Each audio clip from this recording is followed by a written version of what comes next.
Sejam muito bem-vindos a mais um episódio do BR Podcast. Gente, esse episódio hoje é assim uma quebra de padrão que vamos fazer, que estamos tendo até aqui, porque precisamos falar de inclusão e de todos os assuntos. É ou não é? Agora eu vou chamar meu parceiro aqui, Bruno, para anunciar o nosso convidado. Fala comigo, treinador Bruno Reis. Olá, pessoal, boa tarde.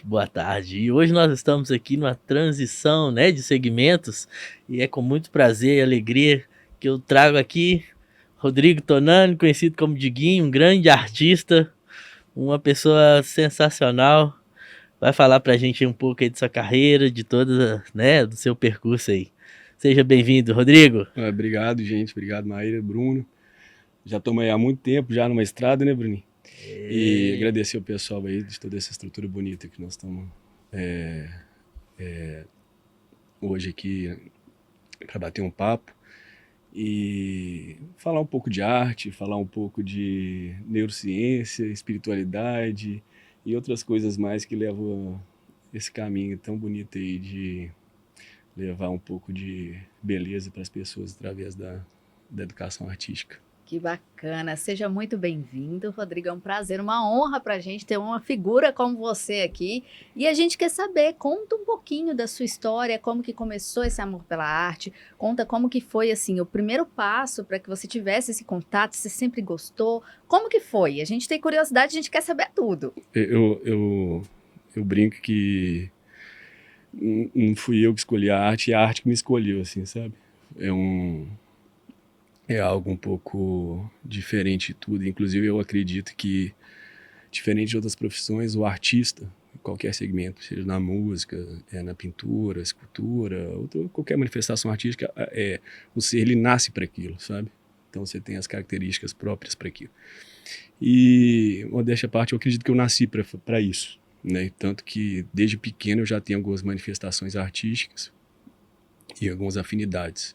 Que uma das coisas que prendem muito um artista é a aptidão, né? Então acho que é uma coisa que você constrói desde pequeno. E eu tive uma oportunidade de, na minha família, eu ter uma avó pianista, né? Minha avó Cilinha. E na parte de pai, minha avó paterna, Dona Amélia, que eu amo muito, ela pintava muito, né? Hoje ela continua viva, mas ela não pinta mais. Mas ela pintava muito, muito. Tinha um ateliê na casa dela.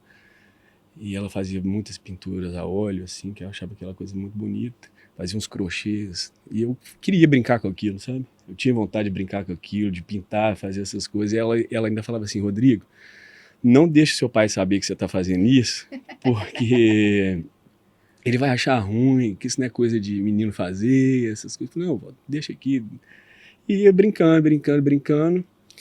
E aí essa brincadeira foi tomando um rumo um pouco mais sério. Eu estudei no Santo Antônio e lá tinha uns concursos de redação e pintura, essas coisas, na aula de educação artística.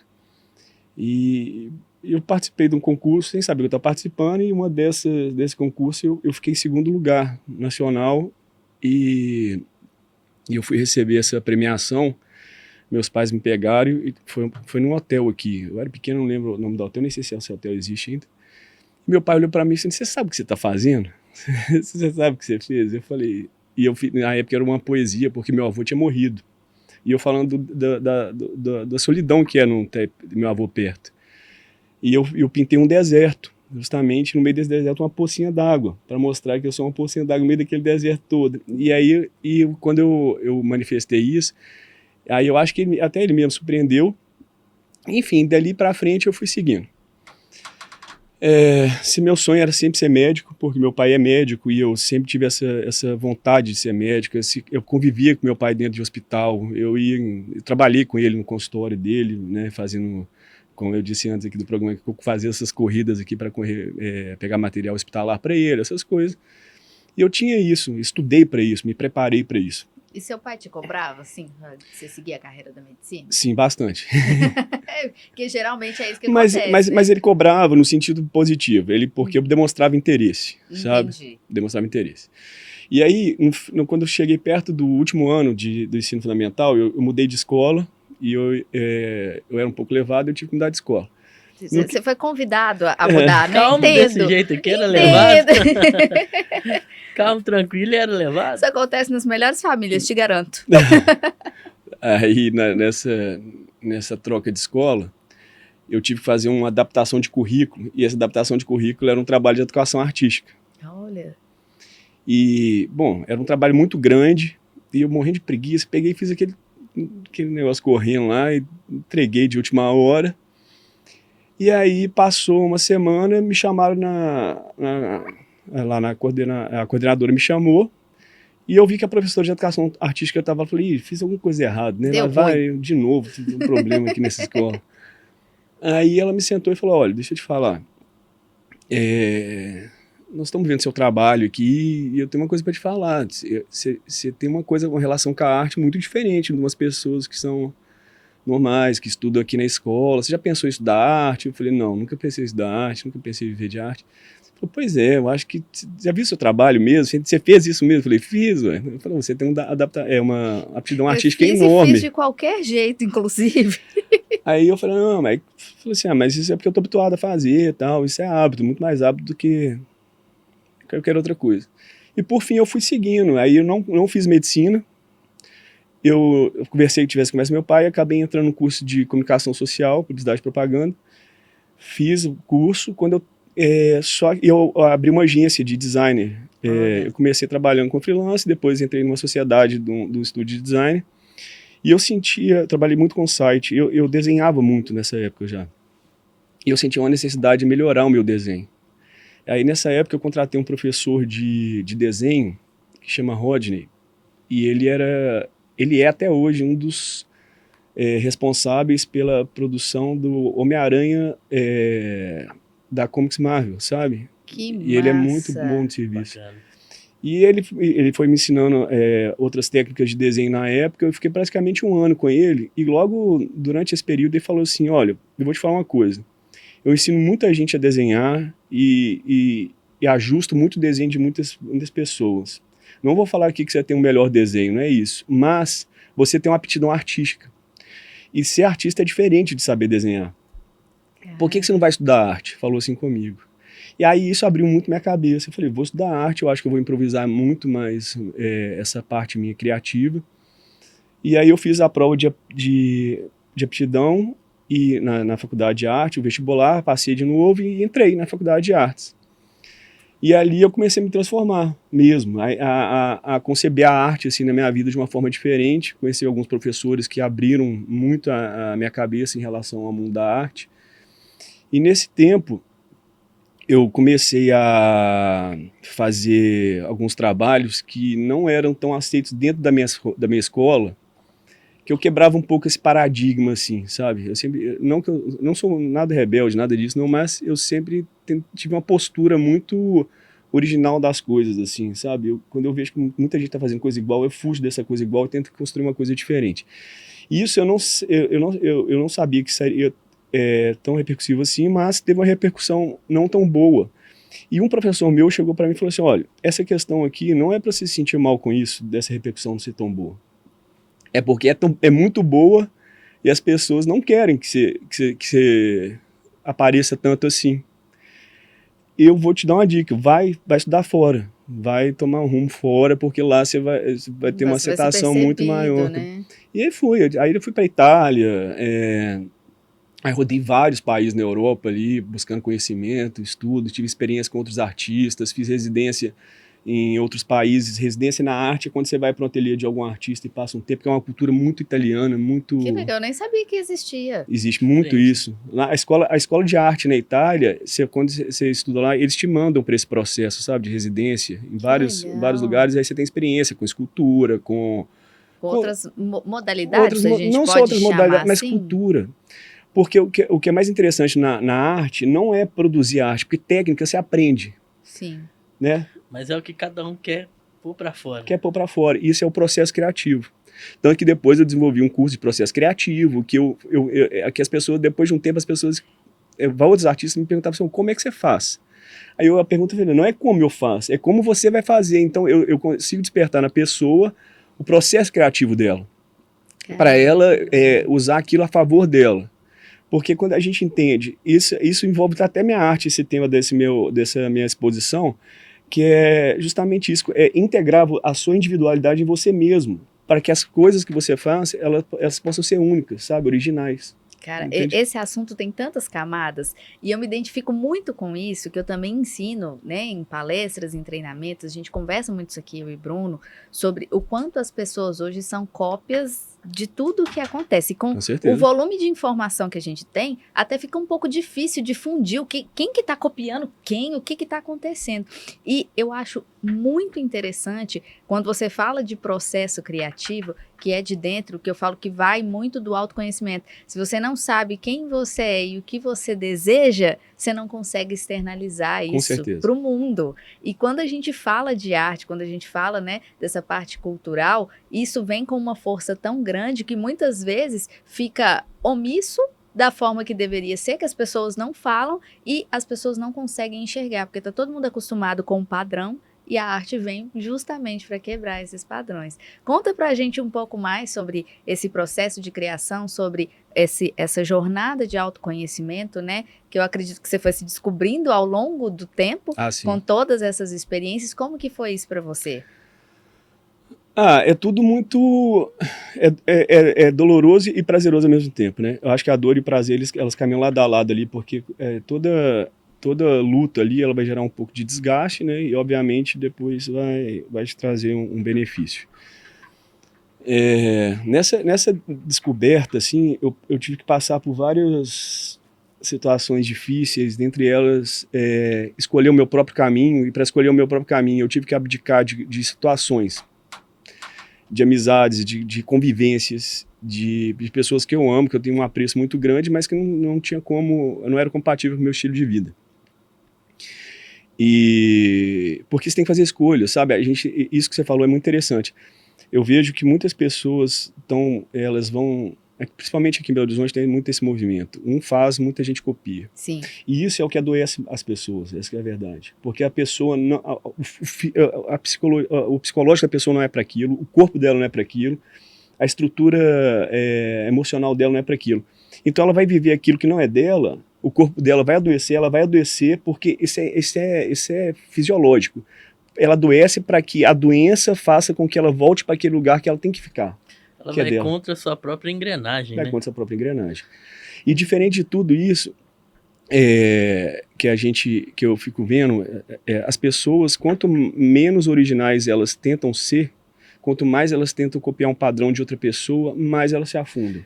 E cortando rapidinho, o que você daria de dica pra galera, né, que até tá te ouvindo assim, como ela busca isso, né? Às vezes ela tem algo dentro dela, mas não tem nenhum meio, não tem coragem, muitas das vezes é coragem também, não tem nenhum recurso psicológico, emocional. O que você deixa de dica para essa galera começar a colocar ali o que ela deseja, o que ela quer? A gente fala de cópia aqui, mas tem aquela questão, você vai visualizar algo e vai falar aquilo que eu quero, né? Eu vou começar daquele formato e depois eu transformo no meu. O que você deixa para essa galera? Fazendo esse processo artístico aí, eu trouxe um estudo do Jung. E o estudo de Jung, eu vou resumindo assim, de forma bem sucinta, ele vai falar sobre o processo da individuação, que a individuação é a integração de todos os seus complexos, sombras, tá? Quando você integra todos eles, evita excluir eles e vive com eles, aprende a conviver com eles, você se torna um indivíduo único e você consegue sobreviver, consegue ter uma identidade própria e viver dentro daquele que é proposto para você viver, sabe? Então cada indivíduo tem um propósito aqui nesse mundo que a gente vive. Então uma dica que eu tenho para isso é o seguinte, tem uma frase famosa no meio dos espiritualistas, assim, né, que é fora da caridade não há salvação.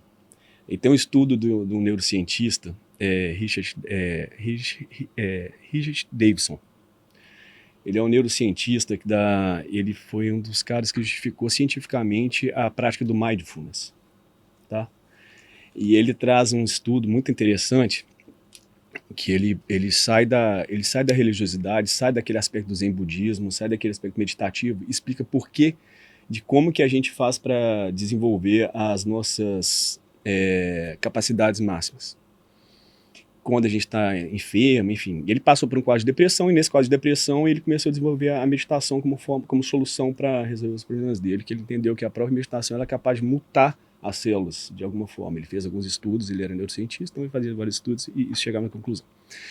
Dentro desses vários estudos, tem até um neurocientista brasileiro, esqueci o nome dele agora, depois eu procuro para não ser ingrato a ele, que eu acho que eu tenho o nome dele aqui anotado. Mas ele traz um estudo também de como que a gente desenvolve o lóbulo pré-frontal. Tá? Estou respondendo a sua pergunta.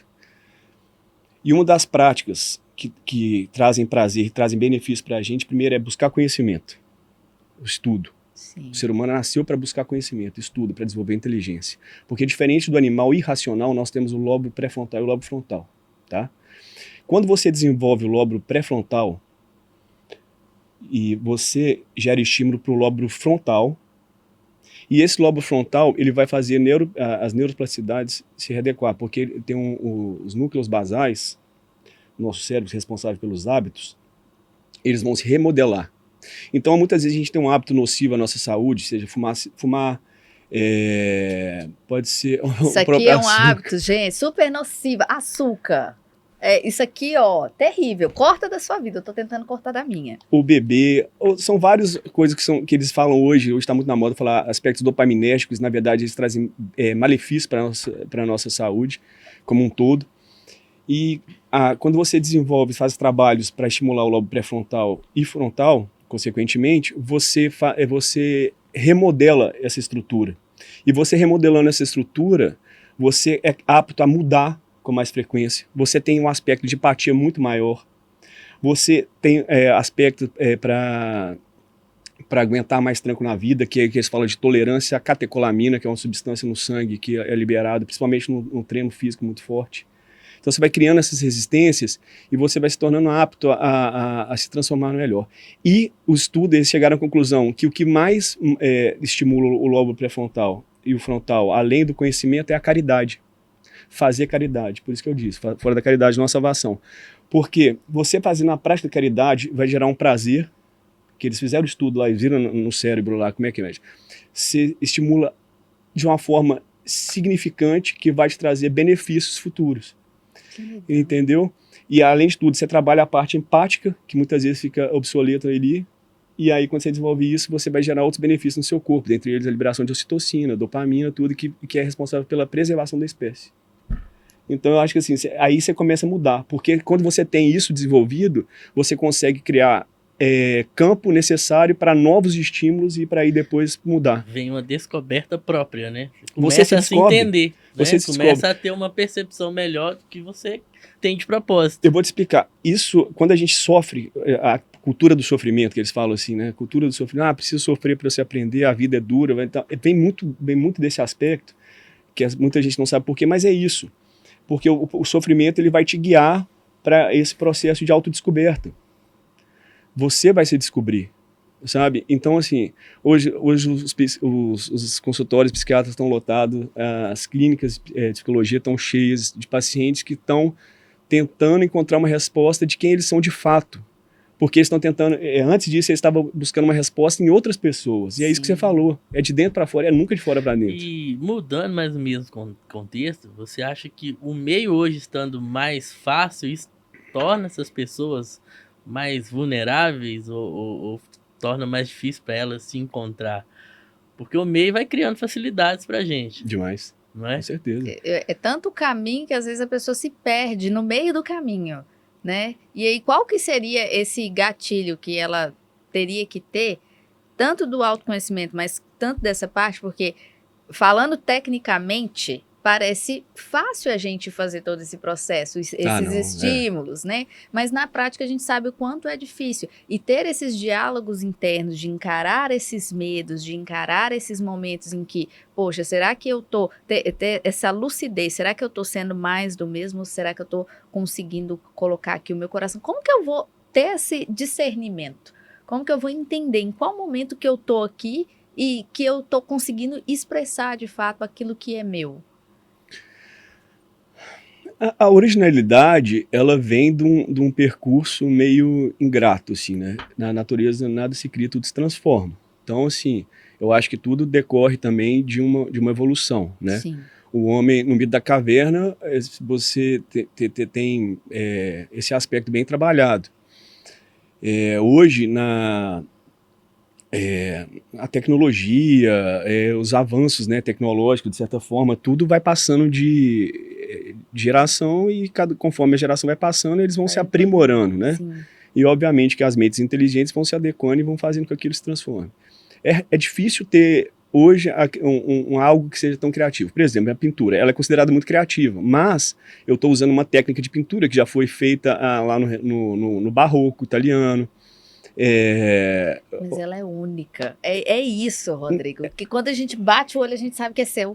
Não, com certeza, com certeza. Mas uma coisa que eu tenho, na minha arte pelo menos, eu tento não usar referência nenhuma. Então hoje eu não acompanho nenhum artista, eu admiro todos, eu tenho grandes amigos artistas aqui, por exemplo, eu evito estar em contato, eu evito ter diálogos de processo deles, porque eu quero que meu processo seja único. Sim. Sabe? Eu tenho algumas referências, obviamente, e delas eu parto, mas eu tento até hoje seguir o meu próprio processo. Eu tenho um catálogo de todos essa rotina de processo criativo e vou levando isso a ferro e fogo para que minha obra seja completamente pura. Que legal, pura. Cara. Mas ainda assim eu consigo ver traços de outras referências. Então pode ser inconsciente, né? Isso aí acontece inconscientemente, mas a originalidade, de fato, ela só vai surgir naquele momento em que você vai ser exigido ao máximo, tá? Muitas vezes a gente é exigido num processo, infelizmente, de doença, tá? Ou num processo de perda de alguém querido, ou esses términos que a gente sofre na vida, né? Essas separações que a gente sofre na vida, momentos que vão deixar a gente deprimido, que vão fazer a gente ter questionamentos, e a gente faz esses questionamentos, até a pessoa mais cética do mundo vai questionar a Deus, por que está acontecendo isso comigo? E nesse momento, as pessoas tendem a buscar a própria essência ali para sair da situação, porque ela não consegue sair se ela não buscar aquela... Não tem como. Então, durante a vida, ela vai passar por vários processos que o Jung denomina como individuação. Ela vai passar por vários processos desse de entrar no buraco e sair do buraco. E cada vez que ela sai do buraco, ela vai se transformando, vai moldando uma casca da personalidade dela. Sabe? Eu acho que a gente... a maturidade plena, ela vem com a idade, na maioria dos casos, justamente por isso. É porque depois de passar tantos processos, você já tem aquela casca bem desenvolvida, sabe? Com a sua própria personalidade. Resumindo, né? Você vai ficando calejado. Calejado. Calejado. É isso mesmo. Igual músculo, não muda. Isso, exatamente. Exato. Propriamente aquele esforço que você dá pro músculo. A criatividade é praticamente um músculo que precisa ser exercitado. Eu treinava com o Bruninho, quando eu estava na Itália, eu fazia uns períodos aqui, eu vinha treinar com o Bruninho, treinava com o Xande também. E uma das coisas que eu lembro do Bruninho contando, que ele falava assim, o treinamento é a superação do seu sofrimento. O resultado da sua disciplina mesmo. O seu caso é diferente do caso do fulano de tal, que é do caso do fulano de tal, e nós vamos ter que ver até onde você vai para chegar naquilo que você quer. Então não adiantava eu querer fazer aquilo que o outro está fazendo, porque o resultado não vai ser o mesmo, não vai ser o mesmo. O resultado para mim tem que ser diferente, o processo é diferente. Então cada um tem um processo, né? Cada um tem... Só que a gente vive num quadro coletivo. Esse também é um trem muito doido, né? A gente vive num... São muitas camadas. São, e assim, a gente vive num aglomerado que não adianta você se isolar o suficiente, você precisa conviver ali. Então, você vai sofrer o que eles chamam da psique coletiva, né? Então, o aspecto da coletividade, ele vai te afetar de alguma forma. Tá? Vou te dar um exemplo. Véspera de eleição presidencial aqui no Brasil, um conflito se estabelece. Sim. Se estabelece. Então, famílias assim, divididas, pessoas que não voltaram a conversar até hoje. Isso é a psique do quadro, assim, doentio do nosso país. E que aí afeta, de alguma forma, nos afeta. Assim, estou dando um exemplo raso, mas é isso. Então, além desse quadro coletivo que a gente vive, que é de crise, enfim, tem um nosso individual, né? Tem um nosso individual. E conforme a gente vai se evoluindo, a sociedade evolui como um todo, né? Isso é interessante também. Assim, eu tenho minhas dúvidas se a gente está evoluindo mesmo, porque atualmente eu tenho visto tanta coisa que eu falo assim, gente, não é possível. E aí quando a gente entra nesse papo, que eu acho super profundo, até para 1 hora de podcast é pouco para a gente falar, eu fico um tanto quanto preocupada quando eu vejo pessoas com essa maturidade que você tem, comparado à geração que está vindo agora. Eu sempre faço essa analogia. É uma geração que quer tudo imediato. E aí, quando a gente pega tudo que você falou, processo criativo, é fase, a gente precisa passar para evoluir. Sim. E hoje está tudo tão acessível a um clique das nossas mãos que as pessoas não têm essa paciência de querer evoluir. E aí, aonde a gente vai parar? Como que a gente vai conseguir dominar esse movimento? Eu me pergunto, ontem mesmo eu estava conversando isso com meu marido, eu falei, gente, como que vai ser daqui para frente? Como que vai ser esse movimento? Porque nossa geração, até a galera dos 30 anos, que é a minha geração, a galera ainda tem esse discernimento entre uma coisa que até o Johnny falou aqui, o que é lúdico e o que é real. A gente transita entre essas áreas para a gente poder conseguir crescer. Agora, parece que a geração que vem agora, elas vivem num mundo paralelo e que não conseguem sair dessa bolha, que é tudo digital, que é tudo um clique, é tudo rápido, para passar por esses processos. Como que você, como um artista que tem assim a mente super aberta para todos os horizontes, enxerga isso, enxerga essa geração? Eu tenho minhas preocupações, sabe?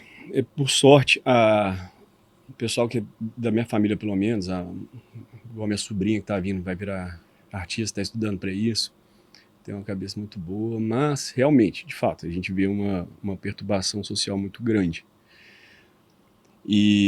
Mas eu parto do princípio seguinte: meu avô, ele não tinha televisão, não tinha nem livro, tá? Ele teve a 4ª série primária, mas a índole dele levou ele a construir o que ele construiu e passar a educação para meus pais. Meu pai teve acesso à televisão depois da década de 70, eu acredito, né? Quando surgiu aqui no Brasil, ele não tinha muita condição financeira, então eu acredito que foi depois disso. Então ele tinha o recurso do livro, tá? E a minha geração é a geração da internet. É a geração que a gente estava falando aqui, que agrava um quadro do prazer rápido, né? Do prazer rápido e da necessidade atendida de forma rápida. E isso traz um malefício muito grande, às vezes, né? Na grande maioria dos casos, porque a pessoa ela deixa de elaborar aquilo que é essencial para ela. E conforme isso vai, essa turbina de dopamina que vai sendo jogada para ela e essa necessidade dela ter isso sempre, vai fazendo ela gerar quadros de vícios, tá?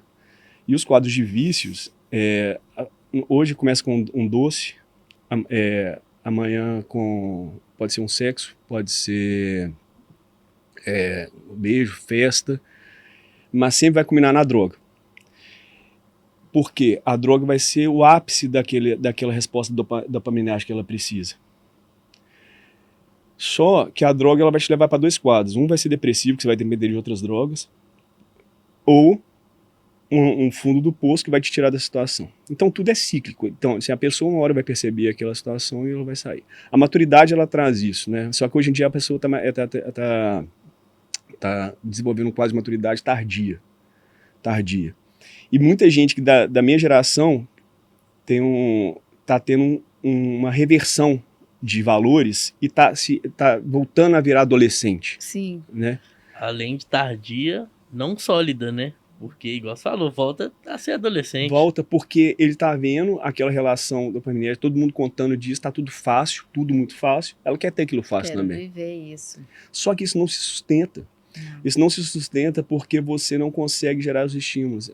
Isso é científico, é estudo. Eu falo isso para as pessoas. Não sou eu que estou argumentando, não sou eu que estou sendo chato. Mas o que vai gerar paz na sua vida é adquirir conhecimento, é praticar caridade e o resto vem com a graça de Deus. Porque aí você tem a sua profissão, você tem os seus afazeres. Mas você vai ter paz quando você fizer isso na sua vida. Buscar conhecimento. E conhecimento é a sua profissão. Porque muita gente fala que buscar conhecimento é buscar conhecimento religioso. Eu não prego aqui religião de forma alguma, mas buscar se conhecer. seja qualquer meio possível, mas se conheça de uma forma saudável. O esporte é uma forma saudável de você se conhecer. Conhecer seu limite, conhecer até onde você pode ir. Os hormônios que são liberados, os neurotransmissores que são liberados ali para você gerar estímulos necessários para você rir, andar, ser feliz, Cara, ter eu força. tenho uma frase que eu ouvi uma vez, e isso é muito real. Eu acredito em Deus. Cada um tem uma Claro. crença. Mas quando falam de Deus, nós somos imagem e semelhança de Deus. Não é isso que a Bíblia prega? E quando você se conhece, automaticamente você se aproxima dele. Então, isso que você fala pega muito no que eu acredito. Claro. Quando a gente se conhece, a gente se conecta com tudo aquilo que é importante para o nosso desenvolvimento, para a nossa saúde, para a nossa vida. E a gente começa a valorizar. Eu vejo que hoje, esses valores, e aí você falou uma coisa que eu achei super interessante também, é que a índole do seu avô passou para o seu pai, que passou para os seus irmãos, que passou para o seu... Sim. Você tem filho hoje ou não? Não. Que passou para os seus irmãos, que está passando para sua sobrinha. Esses valores que é passado de família têm se perdido ao longo do tempo. E a gente precisa resgatar, porque são exatamente essas referências de valores. Poxa, você perdeu seu avô, você conseguiu expressar através de um desenho como você se sentia, como aquilo era importante. Por quê? Tinha um valor, era valioso essa relação. Então a gente precisa resgatar essas questões. Eu vejo que hoje isso está muito perdido, até essa relação mesmo com Deus. As pessoas, elas não têm ao que se apegar justamente por causa dessa resposta rápida. E tem uma passagem na Bíblia que fala: você tem que passar pelo processo. Deus te prepara para aquilo que é grande, mas você precisa suportar o processo para receber a promessa de Deus. Então, muitas vezes as pessoas não estão dispostas a esperar, a passar por esse processo. Não. E aí, em relação à espiritualidade, quero saber de você, como que é essa relação, do que você acredita, se você se importar de falar. Não importa de falar, não. A minha vida, ela tem uma referência espiritualista, assim, desde pequena, assim, sabe? Eu tenho uma cultura espiritualista. Minha família, ela tem um estudo espiritualista, assim, já desde pequeno. E passando de geração também para geração. Então, grande parte desse estudo meu, que eu trouxe para essa exposição, tem a ver com isso, sabe? Dessa cultura espiritualista. E o Brasil é um país que desenvolve muito essa parte espiritualista. A gente tem correntes espiritualistas aqui bem desenvolvidas, nós temos um budismo bem estabelecido aqui, nós temos principalmente o espiritismo no Brasil, ele é bem difundido de uma forma bem trabalhada. E diferente do que as pessoas pensam, o espiritismo não é uma religião. Que eu fico vendo eu tenho muitos amigos evangélicos, tenho amigos católicos, tenho amigos da Igreja Batista, enfim, de judeus, assim, e o que eu explico para eles é que o espiritismo é apenas uma corrente fisiológica com base científica mesmo, em que aborda vários assuntos. Só que a gente tem um exemplo máximo no espiritismo, que é Jesus. Porque foi que conseguiu dominar tudo ali, historicamente falando, um aspecto pleno de um ser humano viver aqui na Terra, sabe? Sim. Que a gente tem. Nós temos também Gandhi, nós temos outras figuras assim, Madre Teresa.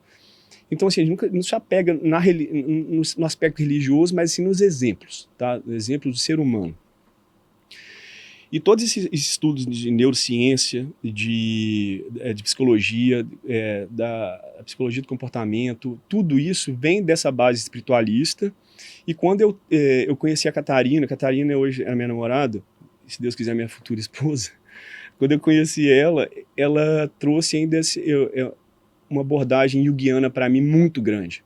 Ela é muito estudiosa e ela me emprestou 2 livros na época e eu falei que eu gostava muito de Jung e ela falou, não, calma, então lê isso aqui. E aí eu fui abrir minha cabeça e eu vi como tinha muita similaridade entre esses assuntos do budismo, do espiritismo e agora da corrente junguiana. E aí eu falei, gente, tá tudo encaixando aqui na minha vida. De como que uma oração fortalece. Depois eu fui ver o Rafa Grata falando da poder da oração. Então, assim, eu falo que hoje eu não tenho uma religião.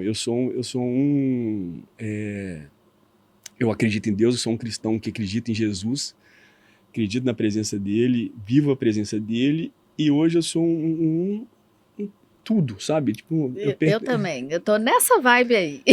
O que eu faço é, eu tenho meus trabalhos na segunda e quinta, que eu me ponho a ser caridoso, auxiliar as pessoas, através disso que eu tô conversando com vocês, da busca desse conhecimento, passar isso para as pessoas e poder tratar elas de alguma forma. Então chega para mim que eu chamo de paciente, mas não são pacientes, são amigos que vão buscar ajuda e eu caminho eles muitas vezes para especialistas, psicólogos, terapias holísticas de certa forma, porque tem coisa que às vezes foge do meu controle, eu não estudei para isso, mas até uma certa forma eu consigo abraçar.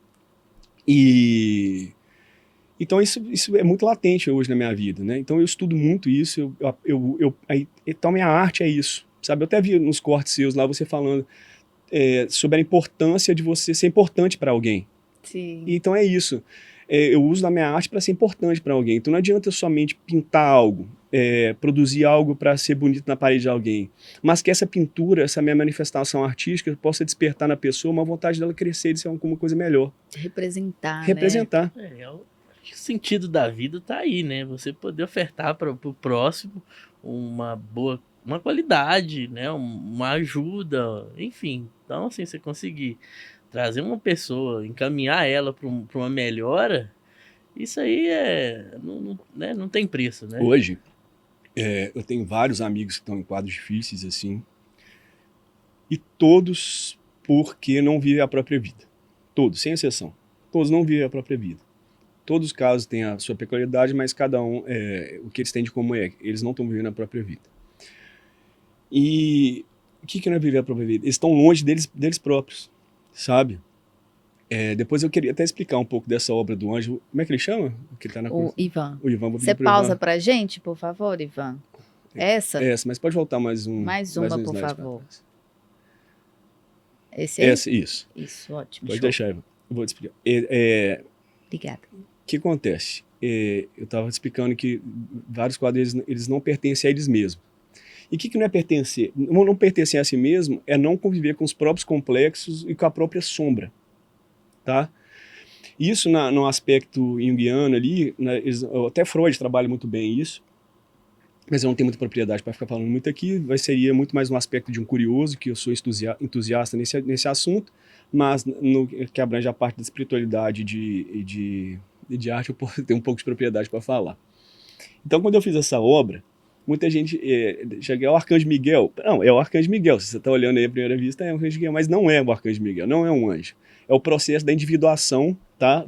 De você se integrar a você mesmo, de você se tornar uma unidade e isso te tornar uma pessoa melhor, tá?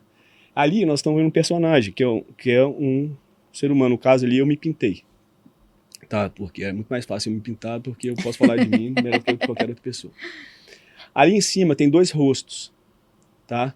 Aqueles 2 rostos ali em cima simboliza muito esse aspecto do luminoso, daquilo que é sagrado, tá? Tem um filósofo, Otto, que ele fala sobre o aspecto do luminoso, que é você identificar com alguma coisa divina, algo divino. Então, eu dentro da minha crença, das crenças espiritualistas que eu tenho, até todas as religiões, você vai ter um aspecto de algo maior que você, que te orienta, que te ilumina, que te guia, né? Uns falam que Deus conversa comigo, outros falam que o meu anjo da guarda fala comigo, então é isso. São 2 aspectos. Então ele é iluminado por esse pensamento que vem de uma luz divina lá de cima, e esse pensamento positivo que orienta ele vai passando por todo o emaranhado, vai passando pelo corpo dele, que dá a capa dele. E essa capa dele vai difundindo e vai virando o próprio diabo, que o diabo é ele mesmo. Então ele é o próprio diabo, tá? E ele, para lutar com o diabo, não adianta você matar o diabo com a lança. Se você matar o diabo com a lança, vai estar se matando. E aí ele usa a rosa para levar amor para a situação, para integrar o diabo na vida dele, para entregar o próprio diabo à vida dele. Porque quando ele integra o diabo na vida dele, ele torna um indivíduo único. Ele torna esse potencial. E quando ele se torna isso, quando ele ama os defeitos dele, ele ama as dificuldades dele, ele consegue criar asas e se tornar um anjo, beneficiando outras pessoas com o conhecimento que ele tem. Caramba. E a rosa, muita gente me pergunta, a rosa, eu vou falar a primeira vez o que é a rosa, eu vou falar aqui, porque é a primeira vez. Primeira mão, foca no Rodrigo, que isso é importante. Eu vou até tirar uma foto aqui, porque, perdoe-me, essa merece. Gente, o que é a rosa? A rosa, ela ela surgiu numa casa-cor que eu fiz com o Francisco, na Frama Arquitetura, em 2020, se eu não me engano. Eu estava numa vida muito conturbada na época, minha cozinha quebrando, os trens, assim, eu tinha que entregar o projeto e eu estava super atrasado no projeto. E eu lembrei que meu pai fazia sempre essa rosa para minha mãe. Ela pegava a rosa com papel, embrulhava e falava assim, dá para sua mãe. Eu entregava para minha mãe. Então. E eu ficava brincando com papel, falei, o que eu vou fazer aqui? Então me surgiu isso e eu já estava estudando esse tema, falei, não, veio calhar. Tem vários neurocientistas que abordam o cérebro de uma forma, e eles, o próprio Jung fala do inconsciente. O inconsciente ele é nutrido pela uma glândula chamada glândula pineal. A glândula pineal, ela é, segundo os espiritualistas, ela é a que faz a conexão do tudo que tem nessa parte espiritual com o ser humano, com a pessoa que está aqui na Terra. Tudo que é sagrado, tudo que é divino vai entrar por ali. As intuições, entra pela glândula pineal, que fica, segundo os hindus, no chakra coronário.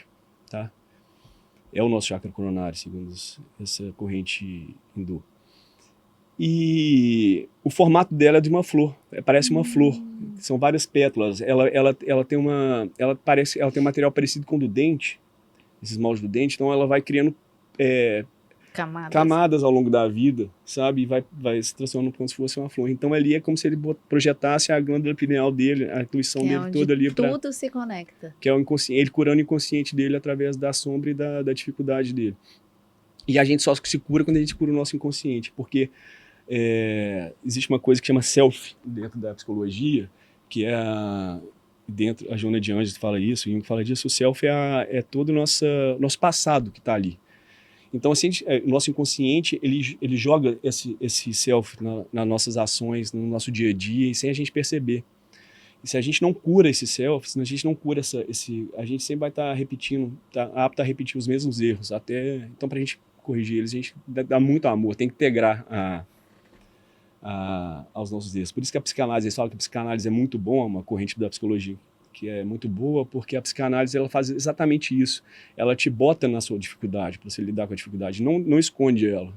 Algumas correntes até escondem isso. Por isso que muitos falam que quanto mais a gente briga com os nossos erros, né, assim, que tá dentro da gente, mais a gente fica ali atrelado, mais lascado propriamente dito, né? Então, se não souber dominar isso de uma forma, né, igual você colocou aí, isso aí vai piorando, né? Vai, com certeza.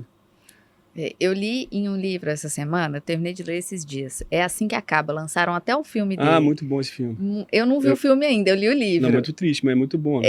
E aí tem uma frase que ele fala, que ninguém é ruim o tempo todo, que as pessoas têm momentos ruins. E momentos em que são ruins, né? E isso fala muito sobre o reflexo do que é a gente. Muitas vezes, e aí quando você fala dos seus amigos perdidos, eu já tive nesse lugar. Então eu sei exatamente qual que é essa dor.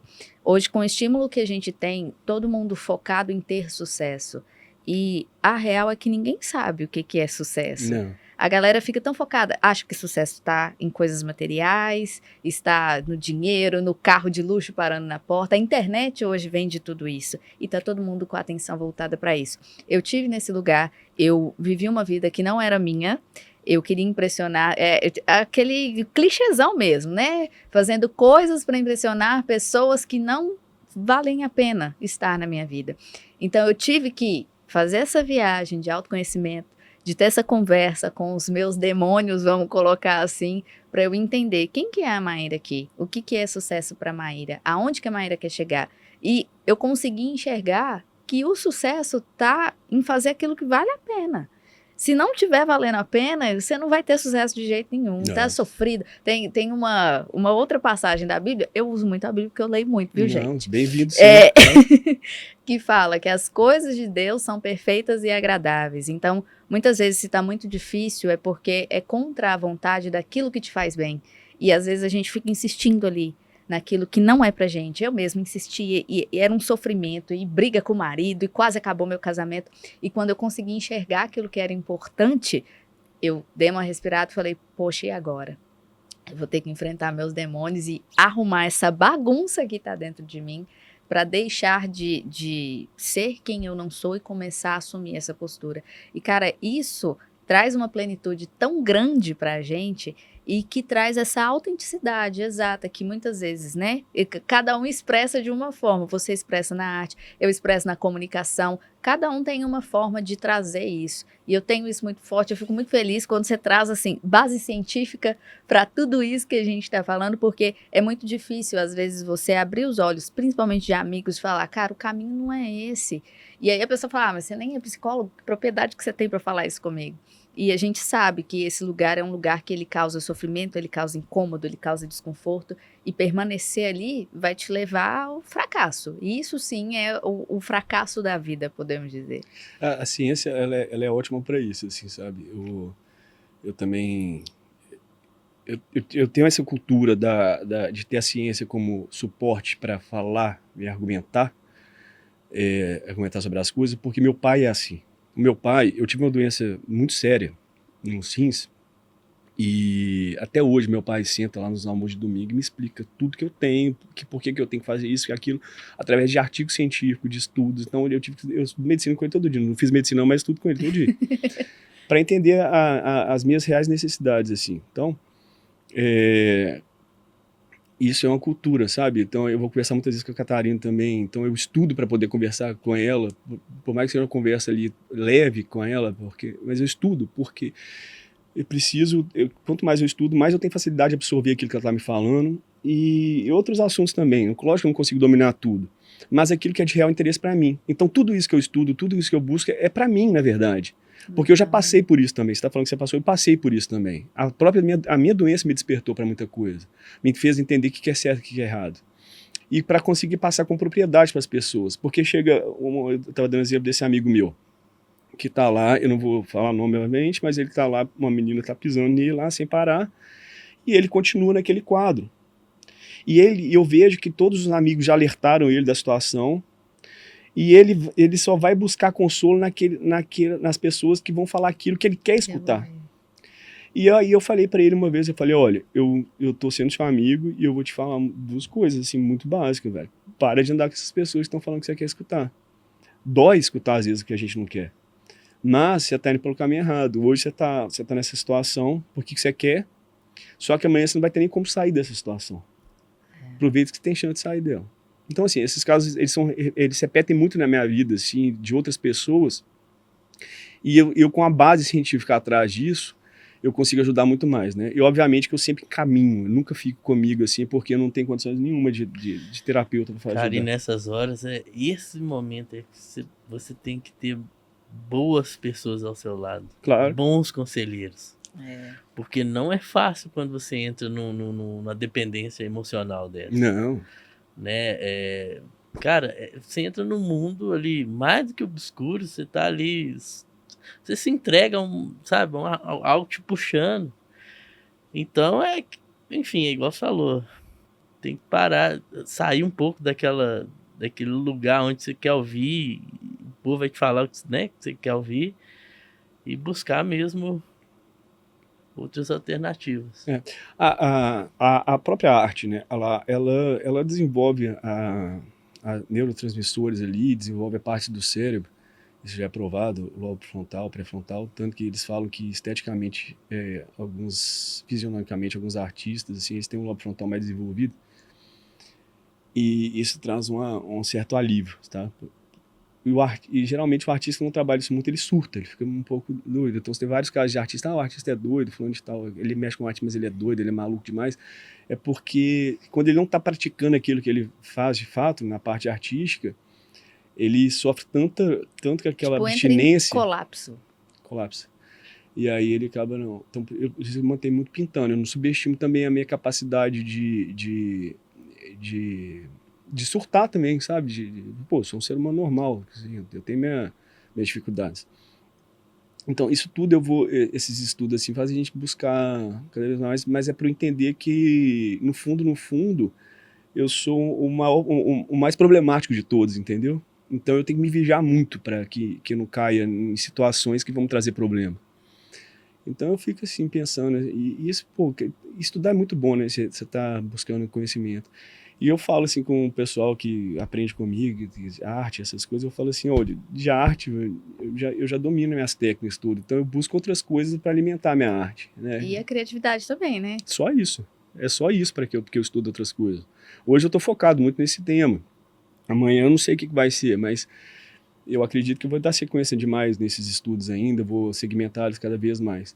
Mas a ideia é sempre levar a minha arte para libertar as pessoas, sabe? Vira e mexe, eu dou um presente de arte. Eu já dei isso pro Bruninho, já de uma série que hoje eu não faço mais, mas todas elas têm essa abordagem, sabe? Eu convido vocês a irem na exposição, vai ficar lá até o dia 1º. Deixa aqui os detalhes para a galera Por também favor. acompanhar. Tá na Templos, na Nossa Senhora do Carmo,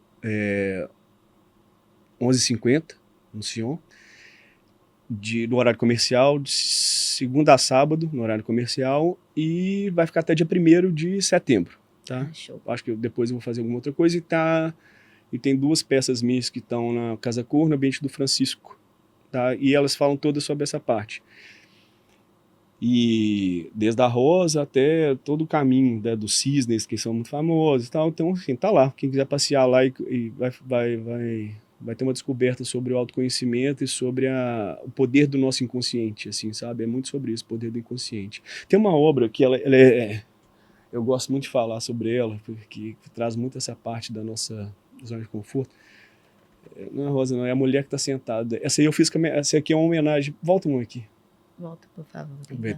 Essa obra aqui, ó, você vê como é que o inconsciente nosso é forte. Eu dormia muito na casa da minha avó. Eu passei várias temporadas lá, de férias, e já morei com ela um pouco. Tinha uma obra dessa no quarto da minha avó, no que eu dormia. Só que são os mesmos personagens num ambiente diferente. E depois eu pinto, quando eu estava preparando essa exposição, eu sempre falei assim, mas de onde que vem essa força, tudo? Aí quando eu vi esse quadro aparecendo na minha cabeça, assim, eu falei, gente, eu fui lá visitar ela, eu falei, é isso, minha arte veio daí. E aí eu fiz esse quadro para mostrar do peso do meu inconsciente, na verdade, sabe? E lógico que eu aproveitei esse tema porque eu sempre pintei bailarina, e para mostrar, e aí é o caso, eu tô abordando a persona, né, do palhaço, do Arlequim, consolando a bailarina que perdeu a identidade dela. E o palhaço, na verdade, sou eu. Essa é a única diferença. Eu me pintei ali que eu fiz diferente do quadro da minha avó, mas é muito do peso do meu inconsciente. Como é que o meu consciente gritou a vida inteira para eu ser artista e eu não percebi. E olha de quanto tempo que tem isso aí que estava arquivado no seu HD, vamos colocar assim. Tive que passar por processo da minha vida para entender. Para entender. Cara, é muito surreal. E eu falo que essa viagem do autoconhecimento, ela exige muito que a gente tenha a paciência Sim. e a atenção.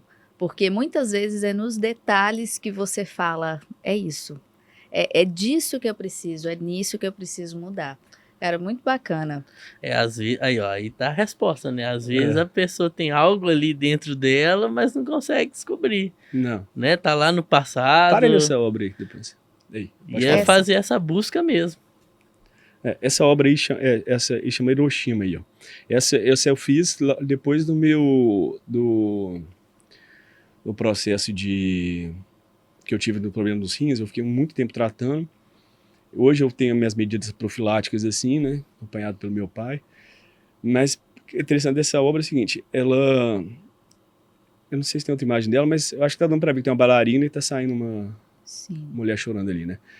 É uma alusão, na verdade é uma analogia a Hiroshima na Segunda Guerra, que foi destruída pela bomba atômica, e depois ela se reergueu e hoje é um símbolo de paz, né? É ironia, uma cidade foi destruída pela guerra, hoje é um símbolo de paz, de harmonia. E é justamente isso, eu fiz essa analogia para simbolizar a bailarina. Para você chegar no nível de excelência da bailarina, você exige mais do seu corpo, igual o bodybuilder, né? É um percurso árduo. 24 horas por dia, você não pode parar, você não pode descansar, você não pode errar. 24 horas, a mesma coisa, repetidamente, todas as técnicas, os detalhes, tudo a mesma coisa. E para você chegar segundos na frente do palco para receber o aplauso das pessoas. Então, a bailarina é isso, enquanto todo mundo está te aplaudindo, ele tem um sofrimento todo por trás. Então é isso, a Hiroshima é isso, é quando a gente sai da depressão e entende que existe uma vida.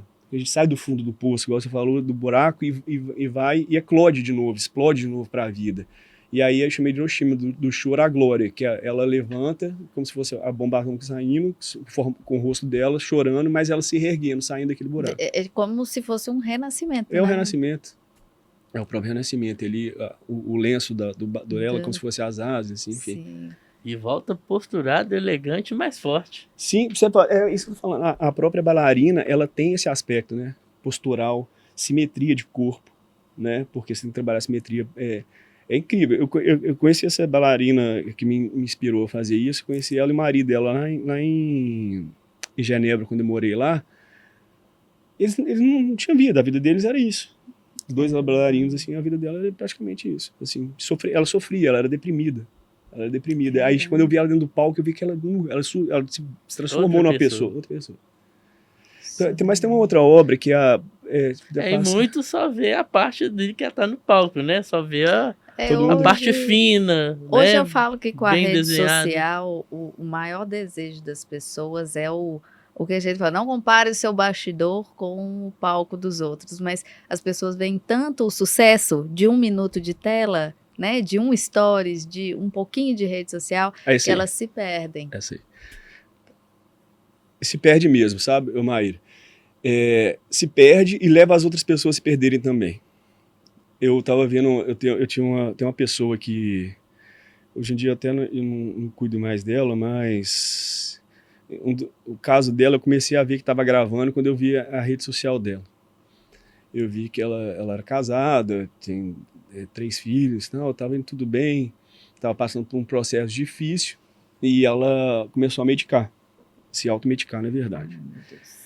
Quando ela nunca se envolveu com droga, nada disso, não, mas ela começou a se automedicar. Quando ela começou a se automedicar, um dos problemas da automedicação, ainda mais remédios controlados, você pode dar estímulos ali ou neutralizar regiões do seu cérebro que vão te dar discernimento para fazer algumas coisas.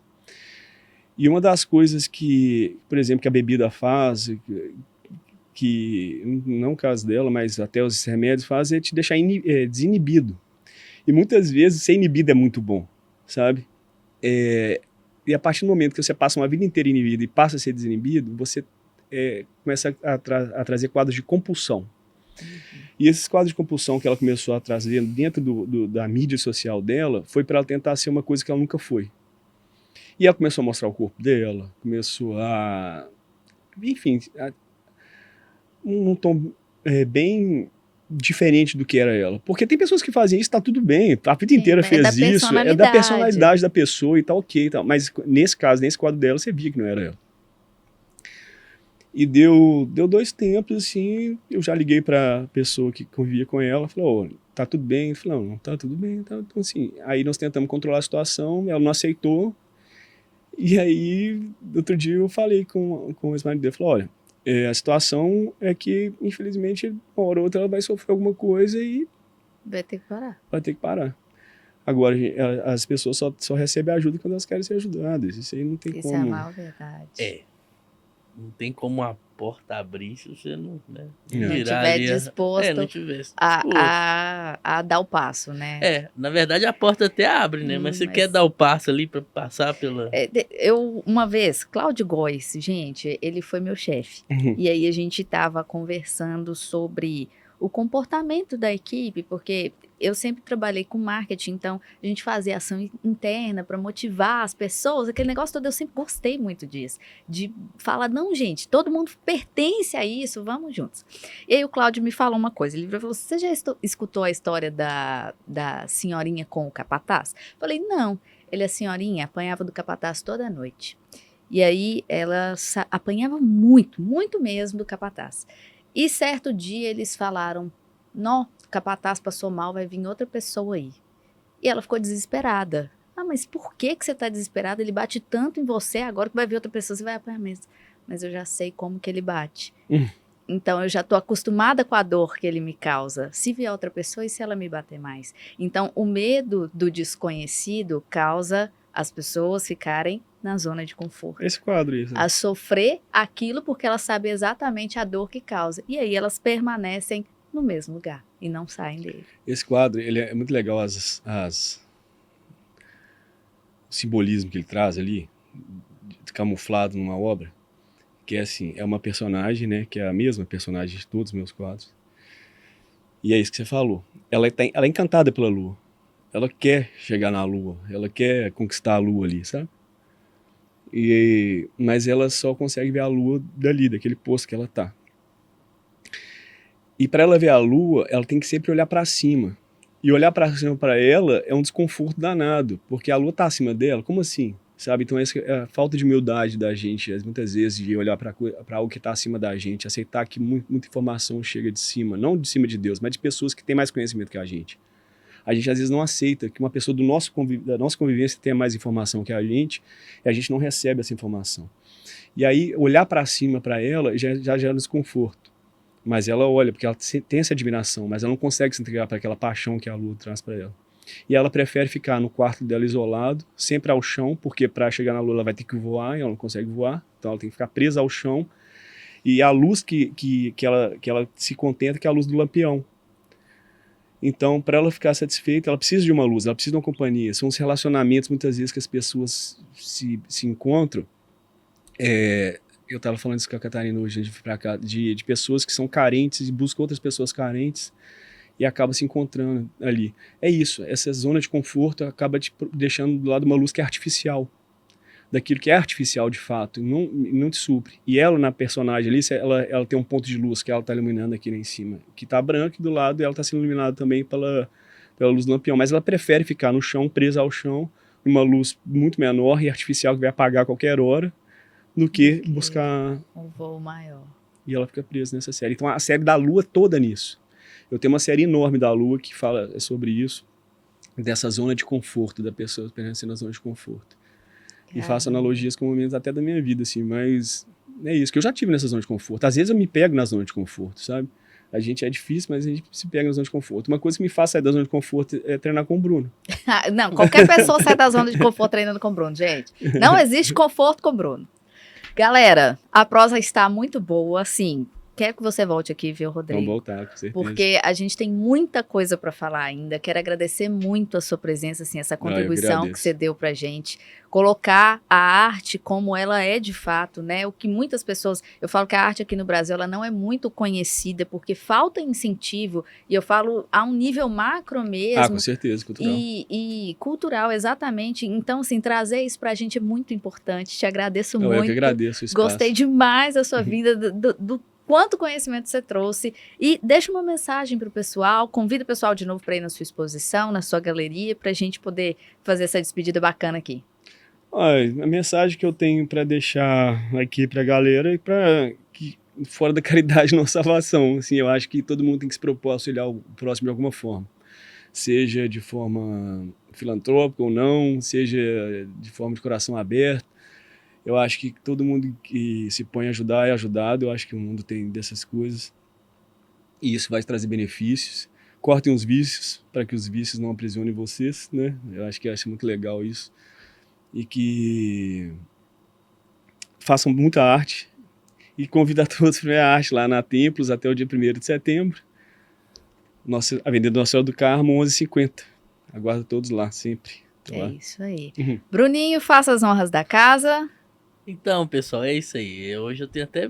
Não sei nem o que dizer, mas eu vou falar uma coisa simples, né? O conhecimento, ele liberta. Então, busque conhecer você mesmo. Ver o que tem dentro de você, né? Nós falamos aqui sobre cópia, falamos sobre, né, o que o meio coloca pra gente, essa pressa que a gente tem para chegar nas coisas que estão ali superficiais.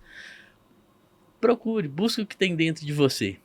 Trabalhe em cima disso. Busque ajuda se for preciso, né? E o BR Podcast está aqui. Que precisarem, a gente vai fazer o possível e até mais um pouquinho. Sim. Muito obrigado, Diguinho. Obrigado, Bruninho. Particularmente, eu já queria, né? Eu já tinha feito esse convite, né? Mas a agenda aí estava corrida. Obrigado mesmo, pessoal. A exposição dele maravilhosa. Vamos lá. É isso aí, galera. Então, ó, você já sabe, curte aqui, compartilha muito esse episódio. Eu espero muito que vocês tenham aprendido tanto quanto eu aprendi, saiam daqui mais evoluídos, como o Diguinho falou, a busca pelo autoconhecimento, gente, ela não para. O tempo inteiro a gente tem que se vigiar para não cair nas armadilhas que o nosso inconsciente muitas vezes coloca pra gente. Então, ó, conta aqui com o BR para se desenvolver, já sabe, curte, compartilha, se inscreve no canal se ainda não é inscrito e lá no Instagram a gente tá como @brpod. Eu espero por você, um beijo e até o próximo episódio. Tchau, Valeu, tchau! gente. Valeu! Abraço.